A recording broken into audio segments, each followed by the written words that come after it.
White House aides already anxious about 2018. Senior staff are looking down the pike of a difficult year, from the looming West Wing brain drain and ongoing Russia inquiries to the threat of a Democratic wave in the midterms.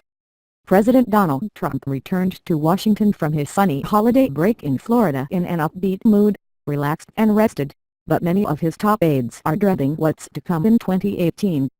After ending their first year on a high, signing a sweeping tax reform bill into law, Trump's advisors are divided about how to capitalize on that victory and maintain momentum going forward, with Hill Republicans again at odds over their legislative agenda. They're facing a brain drain on a White House that already had trouble recruiting top talent. Many senior West Wing aides are expected to depart in the coming year, with no replacements lined up. White House Chief of Staff John Kelly, who has already fired several presidential aides, wants to push out more, but has struggled to find suitable alternatives. And they're still working under the shadow of Special Counsel Robert Mueller's Russia investigation, despite repeated assurances from the White House legal team that the inquiry is wrapping up. The grim reality of 2018 has generated a sense of foreboding among White House aides, according to more than a dozen current and former officials and outside advisors.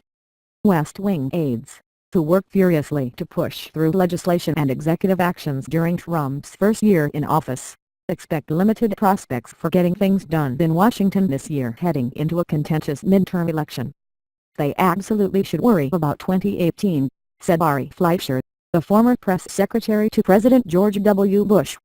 I do fear a wave election. Democrats are highly motivated to vote against Trump and all Republicans. Trump has got to grow beyond the base, and he has got to make himself less hated among a group in the middle. While Republicans were unified in their desire to reform the tax code, they are now split over which legislative initiative to tackle next. The dispute the Trump White House, which has sometimes delegated the nuts and bolts of legislating to congressional leaders, has done little to settle. And with a diminished margin in the Senate, after Roy Moore's loss in Alabama, Republicans now hold just a 51-seat majority.